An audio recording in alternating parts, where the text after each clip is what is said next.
भारत सरकार के रक्षा राज्य मंत्री श्री सुभाष भामरे जी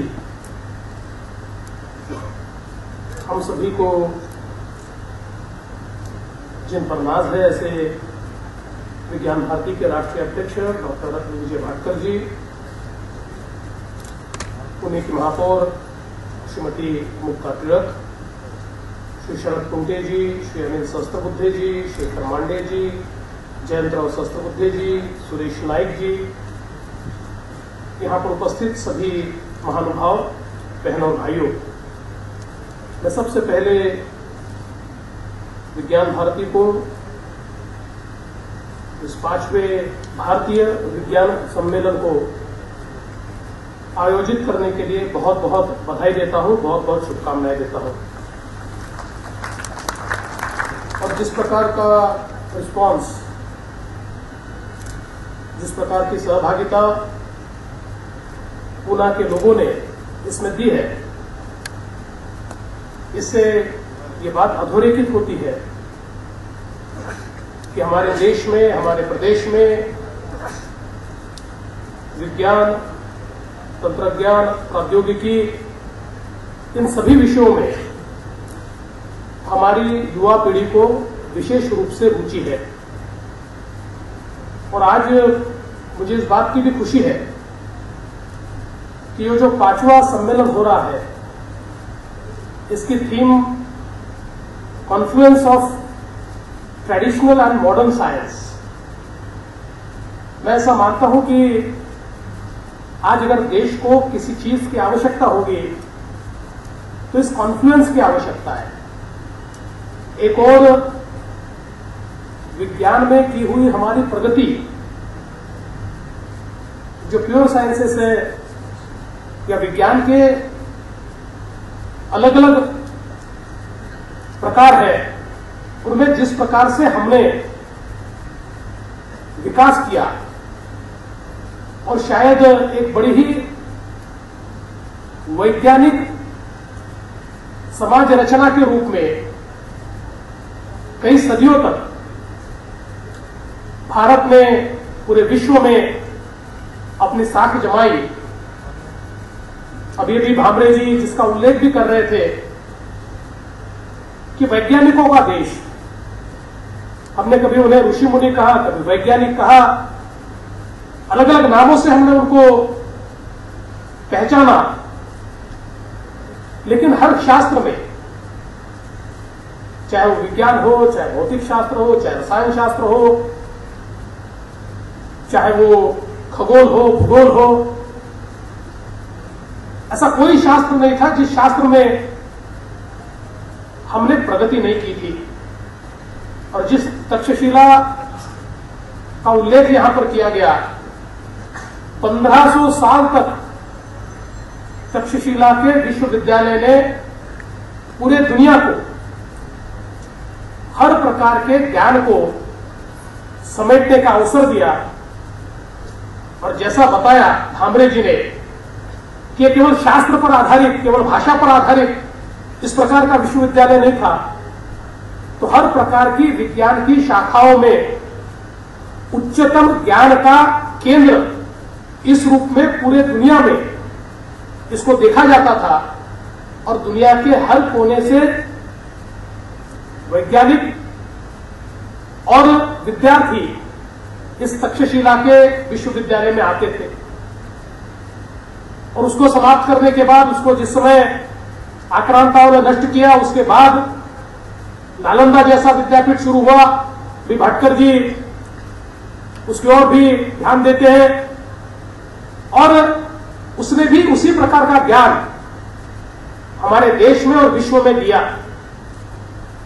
और मैं ऐसा मानता हूं कि इस ज्ञान की विशेषता क्या थी। हम जब कॉन्फ्लुएंस की बात करते हैं तो why do we need the confluence? ये कॉन्फ्लुएंस इसलिए होना चाहिए कि जिस विज्ञान को पारंपरिक भारतीय विचार पद्धति ने, समाज पद्धति ने विकसित किया था, वो आज की भाषा में अगर हम कहें तो सस्टेनेबल साइंस था। और आज जब विश्व एक विकसित अपना प्रदर्शित कर रहा है, उस समय इस विकास के सामने अगर सबसे बड़ा प्रश्न कोई होगा तो वो सस्टेनेबिलिटी का, शाश्वत विकास का प्रश्न है। और मैं ऐसा मानता हूं कि अगर हम हमारे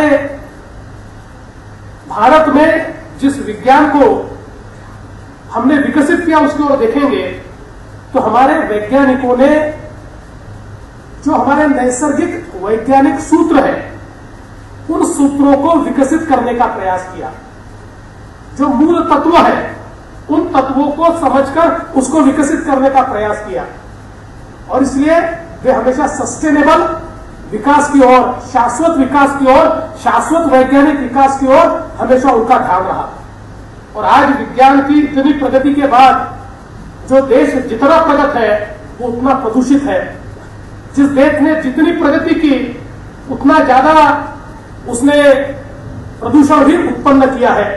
और सारे दुनिया के विकसित देश जिस समय प्रदूषण मुक्त पर्यावरण की संकल्पना करते हैं उस समय इस प्रदूषण मुक्त पर्यावरण को अगर कोई मूल रूप से उसको ठीक ढंग से प्रस्तावित कर सकता है, अगर उसको स्थापित कर सकता है, तो जो हमारा पारंपरिक विज्ञान है वो विज्ञान ही उसको स्थापित कर सकता है। क्योंकि हमारे पारंपरिक विज्ञान को यह पता था कि विज्ञान का अर्थ विकास है, उसका अर्थ विनाश नहीं है। और इसलिए जो भी हम तैयार करें निसर्ग के साथ तैयार करें, जो भी हम तैयार करें कि विश्व का एक जो स्वरूप है, एक जो एकात्म भाव है, उस एकात्म भाव को समझकर हम तैयार करें। और मैं ऐसा मानता हूं ये जो कॉन्फ्लुएंस की बात हम करते हैं ये कॉन्फ्लुएंस वही है।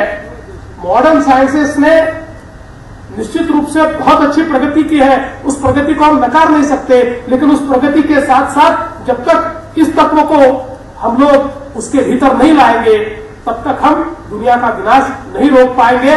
और इसलिए अभी भामरे जी जिसका उल्लेख कर रहे थे, कुतुब मीनार के बाजू दिल्ली में जो लोहा का स्तंभ खड़ा है और कुतुब मीनार से भी 1000 साल पुराना, लेकिन उसमें जंग नहीं लगी। वो इसलिए नहीं लगी कि इस प्रदर्शनी में हमने जो अगरिया लोहार देखे उन अगरिया लोहारों ने उसको तैयार किया है और इतने शतकों से आज भी उसमें जंग नहीं चढ़ पाई। मैं ऐसा मानता हूं कि शायद हड़प्पा और मोहनजोदड़ो जैसी हमारी जो सभ्यताएं हैं उन सभ्यताओं में जिस प्रकार का विकास हमने देखा, ये तो ठीक है कि कई बार जिस प्रकार से विकास के बाद परिस्थितियां उत्पन्न होती है, आक्रमण होते हैं, उससे सभ्यताएं समाप्त हो जाती है, लेकिन उसका मूल तत्व भी ये शाश्वत विकास का तत्व रहा है। और इसलिए इतने सालों बाद भी जिस समय हम उत्खनन करते हैं तो वहां पर जो चीजें हमको देखने को मिलती है वो सारी की सारी चीजें बड़े ही साइंटिफिक तरीके से तैयार की गई हमको दिखाई पड़ती है। आज तो एक बड़ा अच्छा सहयोग भी है। आज जहां मैं भारतीय विज्ञान सम्मेलन में अभी पार्टिसिपेट कर रहा हूं और इसके बाद अगले कार्यक्रम में मैं जाऊंगा तो एक किताब का विमोचन मैं करने वाला हूं। प्रशांत पोल इन्होंने लिखी हुई किताब है और उस मराठी में किताब है, उस किताब का नाम है भारतीय ज्ञानाचा खजिना। और इस किताब में हमारे देश में हमारे पारंपरिक विज्ञान ने किस प्रकार से समाज के सारे क्षेत्रों में एक अत्युच्च बिंदु प्राप्त किया था, चाहे वो विज्ञान हो, वो तंत्रज्ञान हो, वो भाषा हो, वो शास्त्र हो, वो खगोल हो, वो भूगोल हो, ये सारी चीजों में कैसे हम लोगों ने विकास किया था। और मैं विजय जी कल रात को वो किताब भी पढ़ रहा था तो एक एक चीज पढ़कर मैं अचंभित हो गया। मैंने तो उसको हाथ में लिया तो मैं रोक ही नहीं पाया। और किस प्रकार से बड़े ही साइंटिफिक तरीके से एक एक चीज उसमें लिखी गई है। आज हमारी पृथ्वी कितनी पुरानी है इसके ऊपर संशोधन हुआ और उस संशोधन को हमने दुनिया का बड़ा संशोधन माना। लेकिन वेदों में और वेदों के उपनिषदों के ऋचाओं में पृथ्वी की आयु कितनी है इसके बारे में लिखा गया है। और उस किताब में यह पता चलता है कि पृथ्वी की जो आयु वेदों में या उपनिषदों में बताई गई है उतनी आयु आज मॉडर्न साइंस ने जो ढूंढ कर निकाली है उस आयु में और इस आयु में कोई फर्क नहीं है। पृथ्वी का व्यास कितना है, पृथ्वी की दूरी कितनी है, सूर्य की दूरी कितनी है, ये हर चीज हमारे शास्त्रज्ञों ने, हमारे जितने संशोधक है इन्होंने उस जमाने में इतना संशोधन किया था। उस संशोधन को आज के साइंस के साथ हम जब मिलाकर दुनिया के सामने जाएंगे तो मैं मानता हूं कि फिर एक बार भारत उसी प्रकार से एक विकसित राष्ट्र के रूप में हम लोग देख पाएंगे। और हमारे रक्षा राज्य मंत्री जी ने जिसका उल्लेख किया, आज जिस प्रकार से हमारे साइंटिस्ट ने, और उसका एक तो जीता जागता प्रमाण हमारे सामने विजय भाटकर जी है, और अलग अलग प्रकार के हमारे साइंटिस्ट ने जिस प्रकार से आज विकास किया है, हमारी मंगलयान, ये जो संकल्पना आज पूरी हुई, अमेरिका को जितने पैसे लगे उससे 1 पैसों में हमने मंगल को काबिज करने का काम किया। ये हमारे वैज्ञानिकों की ताकत है और मैं मानता हूं कि इसी ताकत को समेटने के लिए, इसको संगठित करने के लिए और इसका एक बड़ा ही मजबूत रूप देश और दुनिया के काम में आए, इसके लिए इस प्रकार का सम्मेलन एक नींव का पत्थर साबित होगा। और मैं ये मानता हूं कि विजय भाटकर जी ने अभी बताया कि 5वां सम्मेलन है, अलग अलग जगह सम्मेलन हुए, तो मुझे पता है कि 6वां सम्मेलन तो आप महाराष्ट्र में लोगे नहीं, आप किसी और राज्य में लोगे, लेकिन जिस प्रकार से इस सम्मेलन की रचना हुई है, मैं आपसे निवेदन करना चाहता हूं कि हम चाहते हैं, आप भारतीय विज्ञान सम्मेलन तो कर रहे हैं, तो एक महाराष्ट्र विज्ञान सम्मेलन भी हर वर्ष महाराष्ट्र में हो। और ये भी इसकी भी संकल्पना आप तैयार कीजिए और महाराष्ट्र की सरकार इसके आयोजन में पूरे तरीके से सम्मिलित होगी और हर वर्ष इस प्रकार का एक सम्मेलन महाराष्ट्र के अलग अलग शहरों में हम करें। इतना ही निवेदन आपसे करता हूं। भारतीय विज्ञान सम्मेलन को और एक्सपो में आए हुए अलग अलग शास्त्रज्ञों को मैं बहुत बहुत बधाई देना चाहता हूं। एक विशेष रूप से जाते जाते उल्लेख करना चाहता हूं, कॉन्फ्लुएंस क्या होता है। तो अभी अभी हमने देखा कि हमारे एक मित्र ने नाड़ी की परीक्षा का यंत्र तैयार किया। मैं ये मानता हूं कि ये कॉन्फ्लुएंस है, क्योंकि हमारे पूरे शरीर विज्ञान में नाड़ी परीक्षा इतनी महत्वपूर्ण मानी गई है और जिस समय कोई भी यंत्र नहीं थे। वैसे तो सुश्रुत जैसे जो हमारे लोग हैं, इतना अचंभित करने वाला उनका कार्य है कि किसी भी एक्सरे मशीन के, किसी भी सीटी स्कैन के या किसी भी एडवांस मशीनरी के हमारे शरीर की पूरी रचना, एक एक हड्डी की रचना वो बता सकते हैं। और इसी प्रकार से हमारी नाड़ी परीक्षा से व्यक्ति के सारे